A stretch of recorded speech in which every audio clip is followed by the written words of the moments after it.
तो हेलो दोस्तों। एपिसोड की शुरुआत में हमें ग्रैंडफादर और फादर इन लॉ को दिखाया जाता है, जहाँ पर फादर इन लॉ कहने लगते हैं, डैड चलो ना अब घर चलते हैं। हमें ग्रैंडफादर को दिखाया जाता है जो फादर इन लॉ को पेट करते हुए कहने लगते हैं, ठीक है रुको ना बेटा, अभी कैप्सूल मशीन को एंजॉय करते हैं फिर चलेंगे। अब हमें प्रेजेंट का सीन दिखाया जाता है, जहाँ पर ग्रैंडफादर बॉल को पकड़े हुए कहने लगते हैं, यह कैप्सूल मशीन ट्रेनिंग के लिए बहुत ही अच्छा है। अगले सीन में हमें कैप्सूल मशीन को दिखाया जाता है, जिसमें से बहुत सारी गेंदें बाहर निकलकर जेरिम की ओर जाने लगती है। जेरिम बैरियर लगाकर उन बॉलों से बच जाता है। हमें एक बम को दिखाया जाता है।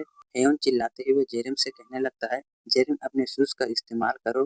हमें जेरिम को दिखाया जाता है जो अपने शूज का इस्तेमाल करके उस बम से बच जाता है। हमें शूज के बारे में बताया जाता है, यह स्पीड शूज है। फादर इन लॉ मुस्कुराते हुए कहने लगते हैं, हाँ यह बच्चा बहुत ही अच्छा कर रहा है। हमें उस बम वाले जगह का सीन दिखाया जाता है, जहाँ पर बहुत बड़ा गड्ढा बन गया होता है। जेरिम मन में कहने लगता है, आखिर यह ओल्ड मैन मुझसे और क्या करवाना चाहता है। हमें ग्रैंडफादर को दिखाया जाता है जो जेरिम से कहने लगते हैं, ठीक इसी तरह अच्छा करते रहो, जब विलन तुम्हारे सामने आएंगे तुम्हें इसी तरह बचना है। हमें जेरिम को दिखाया जाता है जो ग्रैंडफादर की बातें सुनकर कहने लगता है, आखिर यह ओल्ड मैन क्या कह रहा है। हमें ग्रैंडफादर को दिखाया जाता है जो चिल्लाते हुए कहने लगते हैं, तुम वहाँ खड़े हुए क्या कर रहे हो। अगर तुम्हारा सामना किसी खतरनाक विलन से हो जाए तो क्या वह तुम्हें इस तरह आराम करने देगा। यह सुनकर जेरिम घबरा जाता है और अपने पास्टर को याद करने लगता है, जहाँ पर विलन एसोसिएशन में सभी लोगों को ट्रेनिंग दिया जाता था। हमें हेवन को दिखाया जाता है जो गुस्सा होते हुए ग्रैंडफादर से कहने लगता है, मैंने तो आपसे कम फायर करने के लिए कहा था, आप यह क्या कर रहे हैं। हमें उस कैप्सूल मशीन को दिखाया जाता है जिसमें से लगातार फायरिंग हो रही होती है। हमें जेरिम को दिखाया जाता है जो उन अटैकों से बचने के लिए तैयार होता है। ग्रैंडफादर जेरिम से कहने लगते हैं, तुम हीरो फैमिली के सन इन लॉ हो, इसलिए तुम्हें खुद की रक्षा करना आना चाहिए। हमें जेरिम को दिखाया जाता है जो ग्लव्स का इस्तेमाल करने लगता है। हमें उस कैप्सूल मशीन को दिखाया जाता है जिसमें से अटैक जेरिम की ओर आ रहा होता है। जेरिम भागते हुए सामने जाकर खड़ा हो जाता है और उस ग्लव्स का इस्तेमाल करने लगता है, जिससे अटैक रिफ्लेक्ट हो जाता है। जिसे देखकर ग्रैंडफादर कहने लगते हैं, यह बच्चा बहुत ही अच्छा कर रहा है। तभी जेरिम का पैर मुड़ जाता है और वह वहीं पर नीचे गिरने लगता है। हमें जेरिम के चारों तरफ बम को दिखाया जाता है। एवं चिल्लाते हुए जेरिम से कहने लगता है, जेरिम अपना बैरियर एक्टिवेट करो। हमें जेरिम का सीन दिखाया जाता है जहाँ पर बहुत बड़ा धमाका होता है। जेरिम मुस्कुराते हुए मन में कहने लगता है, मैं उन लोगों को ऐसा दिखाऊंगा कि मेरे पास कुछ टैलेंट ही नहीं है, फिर वह लोग मेरे पीछे इस तरह नहीं पड़े रहेंगे। अगले सीन में हमें यूनली का सीन दिखाया जाता है जो एक विलन को पकड़े हुए कहने लगता है, आखिर तुम्हारी हिम्मत कैसे हुई मेरे रहते हुए यहाँ पर अटैक करने की। और यह कहकर उस विलन को नीचे फेंक देता है। हमें एक और विलन को दिखाया जाता है जो अपनी क्रिस्टल वाली मैजिक से यूनली के ऊपर अटैक कर देता है। हमें उस विलन के अटैक को दिखाया जाता है जिससे यूनली को कुछ नहीं हुआ होता है। यह देखकर वह विलन घबराने लगता है। हमें एक और विलन को दिखाया जाता है जो अपने थंडर एबिलिटी का इस्तेमाल करते हुए कहने लगता है, मैं इसे देख लूंगा। यह कहते हुए वह यूनली के ऊपर अटैक कर देता है। हमें यूनली को दिखाया जाता है जो उसके अटैक को आराम से डॉज कर लेते हैं और उस विलन को एक जोरदार मुक्का लगा देता है, जिसके कारण वह विलन बहुत ही दूर फेंका जाता है। यूनली बचे हुए विलन की ओर देखते हुए कहने लगता है, क्या तुम्हारे पास और कोई ट्रिक नहीं है। हमें उन विलन को दिखाया जाता है हमें एक विलन को दिखाया जाता है जो यह देखकर बहुत ही घबरा जाता है और मन में यूनली को देखते हुए कहने लगता है, यह बहुत ही स्ट्रॉन्ग है। हमें एक विलन के हाथ को दिखाया जाता है जिसमें एक आंख होती है। अगले सीन में हमें जेरिम का सीन दिखाया जाता है जिस पर जेरिम एक्टिंग करते हुए कहने लगा, मुझे बहुत ही डर लग रहा है, यह बहुत ही खतरनाक था, मैं मर ही गया था। और मन में कहने लगता है, हेवन मुझे बचाने के लिए सबसे पहले दौड़ा था। हमें ग्रैंडफादर को दिखाया जाता है जो अपने सिर को खुजलाते हुए जेरिम और हेवन की ओर देखने लगते हैं। हमें हेवन को दिखाया जो गुस्सा होते हुए ग्रैंडफादर से कहने लगता है, ग्रैंडफादर आखिर यह सब कुछ क्या है। ग्रैंडफादर यह बहुत ही ज्यादा हो रहा है। हमें ग्रैंडफादर को दिखाया जाता है जो घबराते हुए कहने लगता है, यह तो बस बेसिक ट्रेनिंग है। हमें जेरिम को दिखाया जाता है जो मुस्कुराते हुए कहने लगता है, क्या होगा अगर यह सब कुछ हेन को पता चलेगा तो। हमें जेरिम को दिखाया जाता है जो मुस्कुराते हुए मन में कहने लगता है, हाँ यही तो मैं चाहता था हेन। हमें उस जगह पर बहुत ज्यादा ब्लैक स्मोक दिखाया जाता है और उसी स्मोक के अंदर में हमें उसी हाथ को दिखाया जाता है जिसमें एक आंख बनी हुई होती है। अगले सीन में हमें उसी आंख वाले हाथ को दिखाया जाता है जिसे देखकर सभी लोग घबराने लगते हैं। हमें उस छोटी लड़की को दिखाया जाता है जो डर के कारण कांपने लगती है कि उस हैंड की ओर देखते हुए मन में कहने लगता है, आखिर वह कौन है जिसकी हिम्मत हुई जो एसोसिएशन की रिसर्च लैब में अटैक करने की कोशिश कर रहा है।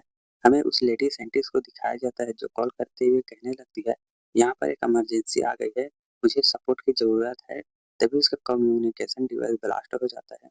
अगले सीन में वह हैंड उस लेडी साइंटिस्ट को दूर दूर ढकेल देता है और उस छोटी सी बच्ची को पकड़ लेता है।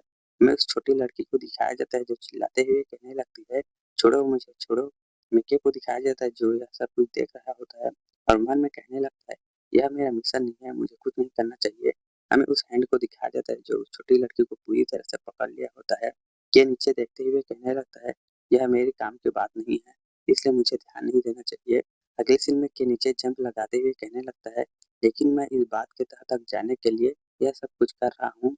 यह कहते हुए के उस लड़की के बालों में चिपक जाता है।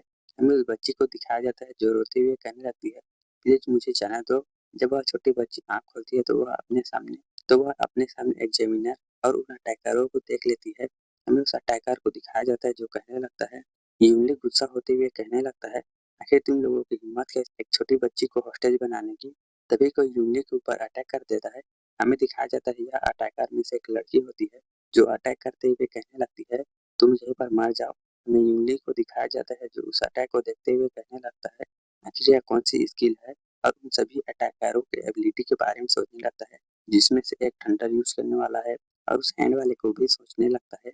हमें उन अटैकरों को दिखाया जाता है जो जिनमें से एक अटैकर कहने लगता है, बॉस आखिरकार हमने इसे संभाल ही लिया। उसका बॉस कहने लगता है, ठीक है इसे जल्दी ही खत्म और अपने काम को पूरा करो। हमें यूनली को दिखाया जाता है जो गिरते हुए कहने लगता है, आखिर यह सब लोग कौन है।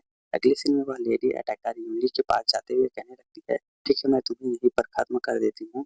तभी वह छोटी बच्ची चिल्लाते हुए कहने लगती है, उसे अकेला छोड़ दो। हमें के को दिखाया जाता है जो मन में कहने लगता है, यह छोटी लड़की तो सच में बहुत ही बहादुर है। हमें उस छोटी लड़की को दिखाया जाता है जो चिल्लाते हुए कहने लगती है, अगर तुम लोगों ने उसे कुछ भी किया तो मैं अपनी जिप को काट लूंगी।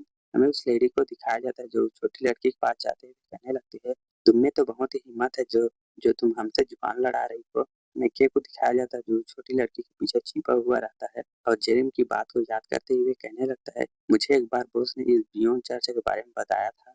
हमें उस अटैकर लड़की को दिखाया जाता है जो जो उस छोटी लड़की के बाल को खींचते हुए कहने लगती है, आखिर तुम्हारी हिम्मत कैसे हुई हमसे जुबान लड़ाने की और हमें आर्डर देने की।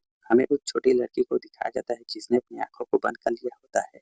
मिकी को दिखाया जाता है जो छोटी लड़की के पीछे छुपा हुआ रहता है। छुपे हुए कहने लगता है, ठीक है अपने आप को कंट्रोल करो, सब कुछ ठीक है। यह गुस्सा होते हुए कहने लगता है, जब मैं अपने बॉस के काम को पूरा कर लूंगा तब मैं इन्हें देख लूंगा।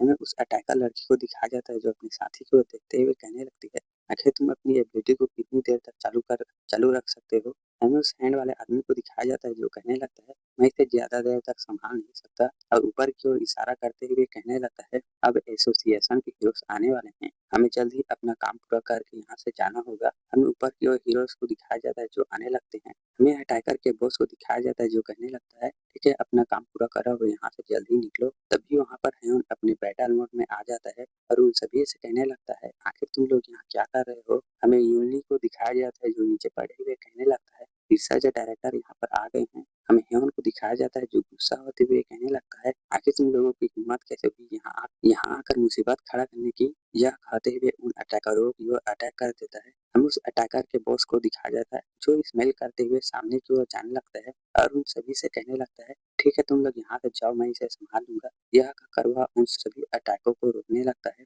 हमें उन अटैकरों को दिखाया जाता है जो वहां से भागने लगते हैं। तभी उन अटैकरों का बॉस हंसते हुए कहने लगता है, तुम मेरा कुछ नहीं कर सकते। हमें हेवन को दिखाया जाता है जो गुस्सा होते हुए कहने लगता है, इन कमीनों की हिम्मत कैसे हुई यहाँ आकर मुसीबत खड़ा करने की। हमें उस हैंड वाले अटैकर को दिखाया जाता है जो चिल्लाते हुए अपने बॉस से कहने लगता है, ठीक है बॉस हम यहाँ से चलते हैं, हमारा काम हो गया है। हमें उन सभी अटैकरों के बॉस को दिखाया जाता है जो एक लंबी सांस लेने लगता है और हेवन की ओर एक अटैक कर देता है जिससे हेवन के रोबोट में वार्निंग आने लगती है। अगले सीन में हमें दिखाया जाता है कि हेवन का रोबोट ब्लास्ट हो जाता है और हेवन नीचे गिरने लगता है। अगले सीन में हमें जेरिम और ग्रैंडफादर को दिखाया जाता है। जेरिम भागते हुए ग्रैंडफादर से कहने लगता है, ग्रैंडफादर आखिर यह ब्लास्ट की आवाज क्या थी। हमें ग्रैंडफादर को दिखाया जाता है जो भागते हुए जेरिम से कहने लगते हैं, जेरिम पहले तुम अपना काम करने चले जाओ, तुम इस मामलों में मत पड़ो। हमें जेरिम को दिखाया जाता है जो दौड़ते हुए कहने लगता है, मुझे इसके तह तक तो जाना ही होगा, आखिर किसकी हिम्मत हुई जो एसोसिएशन की लैब में अटैक करने की हिम्मत कर सकता है। हमें ग्रैंडफादर को दिखाया जाता है जो गाड़ी के दरवाजे को खोलते हुए कहने लगते हैं, ठीक है जेरिम जल्दी करो। अंदर के को उसके पिंजरे में ही देखकर ग्रैंडफादर घबरा जाते हैं